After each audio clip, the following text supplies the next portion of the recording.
Halo, semuanya. Aku Kakak. Kali ini aku mau ceritain film Korea dengan rating tinggi, The Chaser.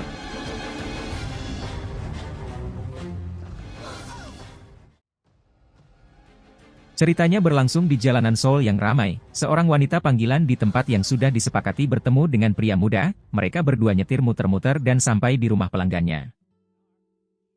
Namun, setelah beberapa hari berlalu mobil gadis itu tetap di tempat parkir penuh dengan stiker iklan. Dan dia gak balik lagi, sepertinya dia sudah dibunuh. Pria utama kita itu semacam bos di balik layar dari gadis-gadis ini, biasa menangani telepon dan menjaga keamanan mereka. Dia dulu polisi, tapi dipecat gara-gara korupsi berkat hubungan dengan mantan rekan kerjanya. Bisnisnya lancar. Tapi sekarang, dua dari gadis-gadisnya menghilang tanpa jejak. Kita tahu si pembunuh yang lakuin, tapi dia pikir mereka kabur karena gak mau kerja lagi. Di tengah jalan, dia dapat telepon lagi, seorang pelanggan gak puas dengan gadisnya. Pria utama harus memanggil Mi Jin, bintang utamanya. Mi Jin, yang cantik dan biasanya sangat patuh. Tapi malangnya, hari ini dia flu, tapi untuk menyembunyikan fakta bahwa dia adalah ibu tunggal dan demi melindungi anak perempuannya, dia harus berdandan dan pergi ke tempat yang ditentukan. Di sisi lain, pria utama iseng cek handphone, nomor dengan akhiran 4885 menarik perhatiannya. Terasa familiar, dia ingat sesuatu. Cek riwayat, nomor ini sudah menelepon 2 kali sebelumnya dan yang datang kedua kalinya adalah 2 yang hilang. Mungkinkah bajingan ini yang menjual karyawannya? Langsung telepon Mi Jin, suruh dia waspada dan kasih tahu alamatnya. Lalu dia keluar, minta bantuan teman lama, kepala polisi. Tapi teman lama dia lagi melindungi wali kota, sedang sibuk, mana punya waktu untukmu.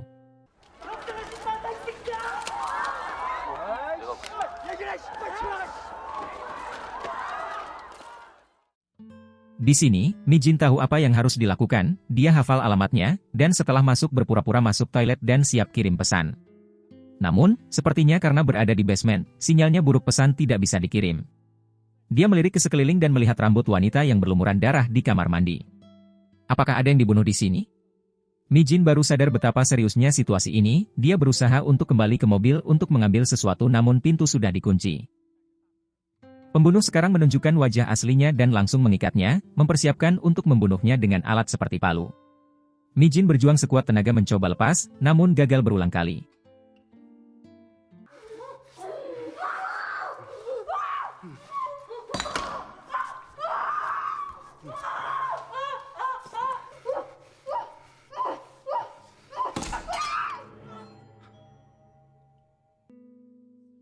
Bel rumah berdering, pasangan tua datang. Mereka tanya tentang teman lama dan alasan ketidakhadirannya di gereja. Jelas rumah bukan milik pembunuh, dia mungkin telah menghabisi pemiliknya. Pembunuh berpura-pura tidak tahu, tapi sadar rahasia bisa terbongkar. Dengan tipu daya, dia bunuh mereka dengan palu. Lalu, dia membawa mobil korban menuju lokasi terpencil, tetapi tanpa diduga, ia menabrak mobil milik pria utama. Pria utama, tanpa info lengkap dari Mi Jin, mencari sampai terjadi kecelakaan.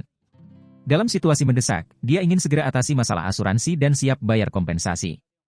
Namun, dengan kepanikan dan sadar mengendarai mobil bukan miliknya, si pembunuh merasa terancam dan menolak kompensasi, ingin secepatnya meninggalkan tempat kejadian.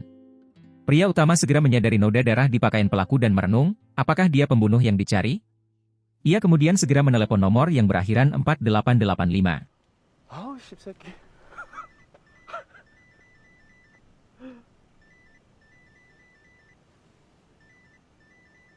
받아 새끼야. Seperti diduga, telepon pembunuh berdering. Dia berlari cepat, namun ditangkap oleh pria berpengalaman.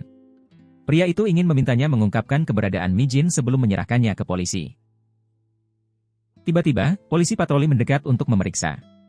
Dia mencurigai pria berpengalaman karena tidak memiliki identifikasi polisi. Mereka berdua dibawa ke kantor polisi. Pria utama bersikeras pembunuh telah menjual anggota geng, tetapi pembunuh membantah, mengaku telah membunuh 9 orang. Ini terlalu besar untuk kantor polisi lokal. Pihak kriminal dikabarkan, kepala unit detektif mendengar dan segera datang dengan perwira lain untuk mengambil tahanan. Detektif dan pria utama karena mengenal satu sama lain, maka pria utama langsung dibebaskan. Dia kemudian mengendarai mobil pasangan tua yang terbunuh, menemukan seikat kunci di dalamnya, mungkin milik pembunuh. Meminta anak buahnya memakai kunci tersebut mencoba membuka setiap pintu di lokasi temuan mobil. Ruang bawah tanah dengan sinyal buruk yang dapat diakses bisa jadi tempat Mijin. Kepala detektif menginterogasi pembunuh yang mengakui telah membunuh 12 orang, dengan Mijin kemungkinan masih hidup. Namun mengingat ketenangan pembunuh saat mengakui dan kecenderungan polisi Korea untuk lalai, kepala detektif merasa skeptis. Dia menduga tidak mungkin semua mayat dikubur di halaman belakang rumah pembunuh, dan berencana membandingkan jejak darah di tubuh pembunuh dengan rambut Mijin.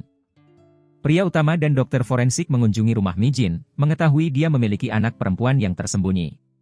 Karena kekurangan keterampilan, mereka berdua bergantung pada pekerjaan ini untuk bertahan hidup. Dipenuhi belas kasihan, pria utama memutuskan untuk merawat anak tersebut, memberinya makanan hangat. Dengan menggunakan alamat dari ID pembunuh yang sebelumnya diamankan, dia menemukan tempat tinggal resmi pembunuh yang merupakan rumah kakak perempuannya. Keluarga ini sudah lama tidak berhubungan dengan pembunuh, sejak dia menyakiti anak mereka. Bagaimana menemukan rumah pembunuh? Pria utama terinspirasi untuk mengumpulkan kartu nama dari pekerja seks komersial lain, mencari makelar untuk mengetahui apakah ada yang mengenal nomor 4885 dan tidak kembali setelah pergi bertemu. Dengan banyak orang yang hilang, pasti akan ada jejak. Setelah beberapa penyelidikan, ternyata ada yang selamat dari pertemuan dengan pembunuh. Di sisi lain, polisi dan kepala detektif memeriksa pembunuh.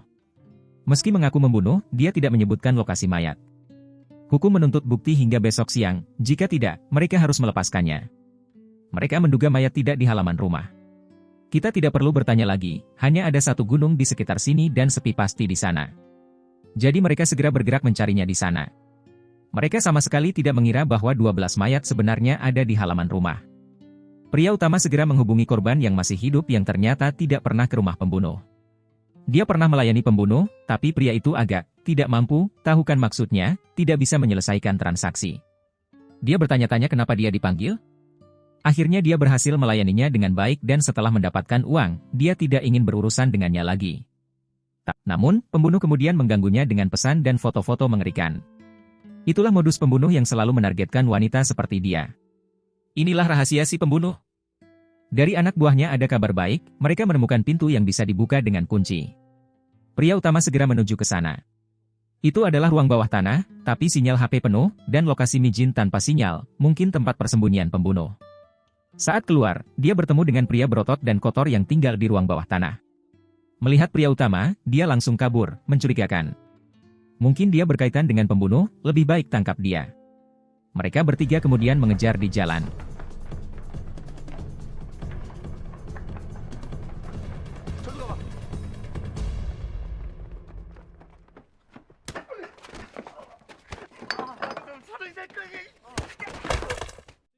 Mereka berhasil menangkap pria berotot itu. Dia dan pembunuh adalah teman sel tahanan. Setelah bebas, mereka tinggal bersama sebulan tapi sudah 3 bulan tidak bertemu sejak dia membawa perkakas seperti palu dan pahat. Dari bicaranya yang tulus, dia tampak bukan komplotan. Tiba-tiba, pria utama melihat gambar aneh di balik wallpaper dan mengupasnya. Tembok penuh gambar tubuh orang disiksa, suasana menyeramkan.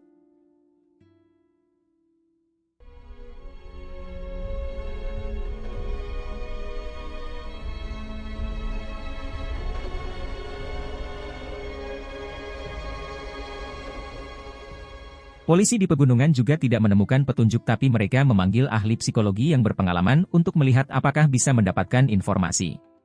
Ahli tua itu memang beda, pertanyaannya terlihat biasa saja tapi sebenarnya dia menargetkan apakah pembunuh pernah bersenggama dengan pacarnya atau tidak. Dia sudah tahu dari awal kalau pelaku itu tidak mampu. 왜요? 쑥스러워서 그래요? 그러지 말고 얘기해봐요. 여자친구랑 섹스를 해본 적이 있어요? 그게 왜 궁금해요? 지영민 씨가 성불구인가 해서요. 내가 성불군지 네가 어떻게 알아? 이거 봤어? 너 같은 새끼가 되게 그러니까.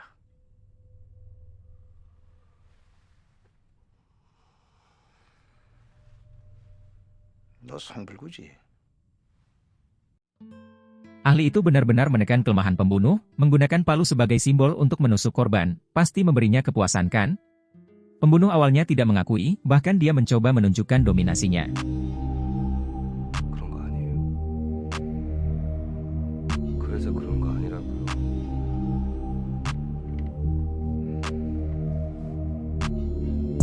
궁금해요.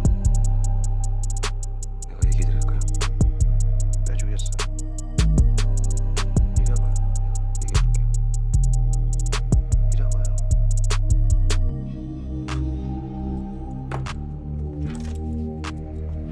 앉아 있어. 내 말해줄게. 앉아 이 새끼야. 앉아.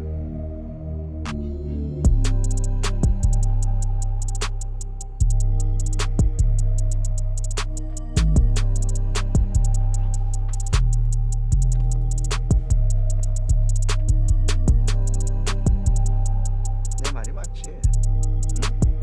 섹스를 하고 싶은데 너무 말을 안 듣고. 그래서 여자애들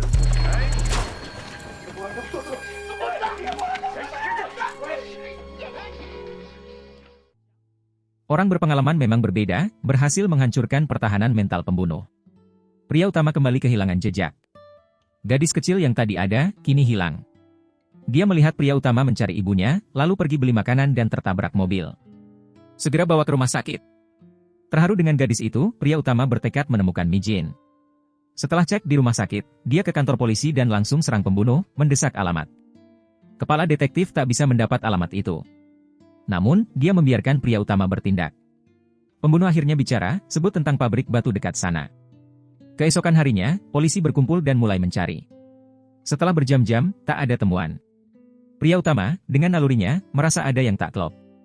Lokasi ini terlalu jauh dari tempat mobil ditinggalkan, pembunuh tak mungkin membawa gadis sejauh ini. Dia yakin tempat seharusnya dekat dengan mobil, hanya 5 menit berjalan. Di kantor polisi, seorang jaksa melihat petugas. Dia berencana membawa pembunuh ke TKP. Jaksa bertugas memastikan hukum diterapkan. Masa penahanan habis, tanpa bukti. Menurut aturan, mereka harus lepaskan pembunuh. Jika dianiaya oleh polisi, mereka akan dihukum, jika oleh orang lain, petugas tersebut harus ditahan. Dia meminta kepala detektif membawa pria utama kembali. Sistem kepolisian ini sungguh kacau. Pria utama yang ditangkap memanfaatkan kecelakaan mobil untuk kabur, kini mencari di sekitar lokasi mobil. Di kantor polisi, pembunuh justru dibebaskan. Saya tidak mengerti. Jika seseorang membunuh, tetap diam, dan bertahan selama penahanan, akan dibebaskan tanpa hukuman? Ini hukum di Korea? Ini berarti orang yang tahan banting akan selalu bertahan. Tapi polisi bukan orang tolol, mereka mengirim seseorang untuk mengawasi.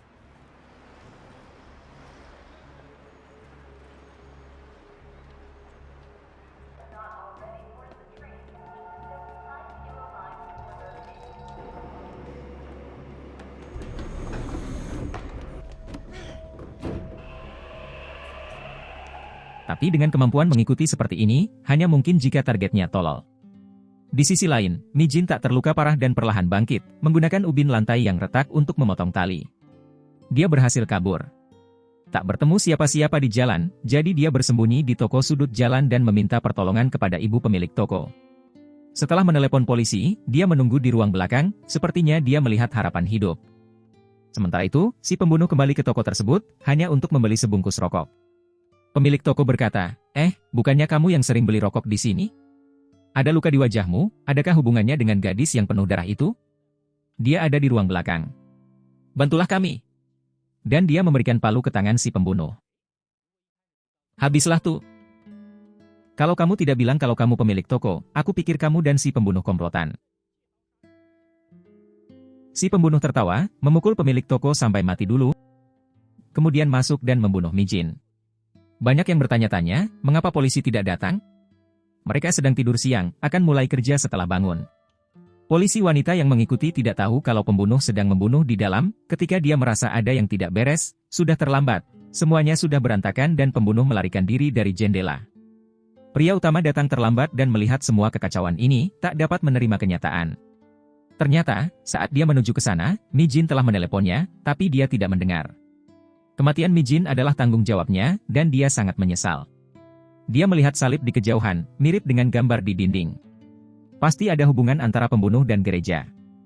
Dia pergi langsung ke gereja dan menunjukkan KTP pembunuh kepada pendeta. Ternyata, pembuat salib tersebut adalah si pembunuh. Ada seseorang di gereja yang mengenalnya dan tinggal di dekat sana. Kamu bisa tanya dia. Jadi, dia pergi ke rumah besar itu, ini adalah tempat di mana pembunuh bersembunyi. Bisa dicapai dengan mobil dalam 5 menit, dan banyak pohon. Halaman ini besar, cukup untuk menyembunyikan mayat. Petunjuk jelas, pemilik ini mungkin sudah meninggal, dan pembunuh mungkin ada di dalam. Mengeluarkan kunci, dan tanpa ragu membukanya.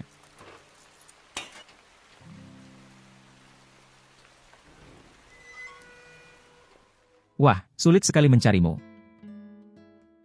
Satu mau masuk, satu lagi mau keluar, akhirnya kedua musuh bertemu lagi. 어디 가냐? 들어가자.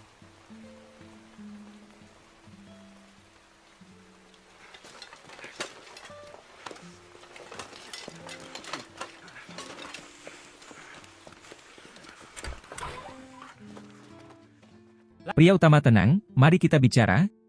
Jelas dia tidak percaya pada polisi. Kita selesaikan masalah ini sekarang. Mereka berkelahi begitu masuk.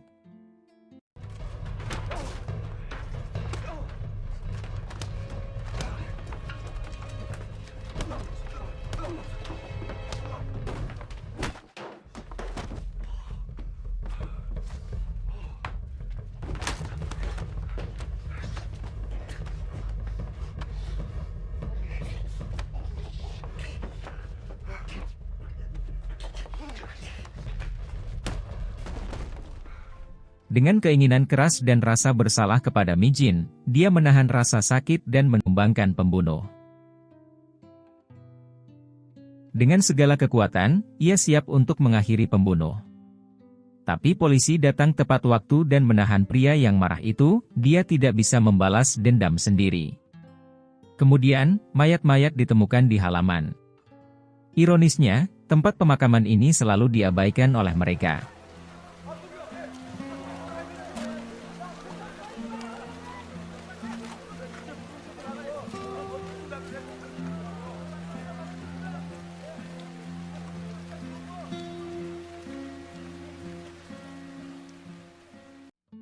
Pria utama kembali ke rumah sakit dengan susah payah, melihat gadis kecil yang tertidur memegang tangannya.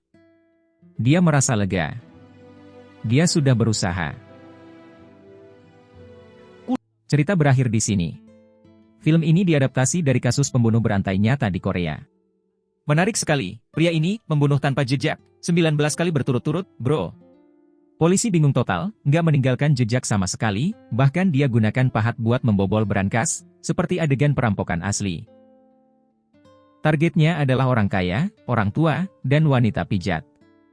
Dengan bakat lukis, dia buat ID polisi untuk mendekati korban. Punya skill tapi dipakai negatif. Mungkin karena masa kecil miskin, ingin hidup mewah, mulai mencuri. Karena itu masuk penjara 11 kali. Terakhir, istrinya, seorang wanita pijat, minta cerai dengan anak-anak, pukulan besar buat dia. Dia salahkan kemiskinannya. Keluarganya punya riwayat epilepsi, ayah dan kakaknya meninggal, jadi dia targetkan orang tua kaya yang tinggal sendiri. Namun, dia jatuh cinta pada wanita pijat, ingin hubungan serius, dan berhenti berbuat kejahatan. Karena riwayat kriminal dan epilepsi, wanita itu tolak lamarannya. Setelah itu, dia mulai menargetkan wanita pijat. Adaptasi film tentu berbeda banget. Tapi yang menarik adalah, pembunuh berantai yang cermat ini, akhirnya ditangkap oleh seorang mucikari. Setelah 3 kali telepon sama mucikari yang sama, 2 kali wanita yang dipesan menghilang, mucikari curiga dan datang dengan polisi. Akhirnya, kejahatan si monster ini berakhir. Tentu saja, pemeran utama, Kim Yoon Seok dan Ha Jung Woo. Bermain sangat memukau, pertarungan antara mereka, bikin kita gregetan dan tegang, kadang senang, kadang mau teriak kesal. Seperti naik roller coaster emosi. Ini menunjukkan keahlian sutradara dalam bercerita, membuat kita merasa bagian dari cerita. Jika kalian suka genre kejahatan, tolong kasih like dan komentar ya.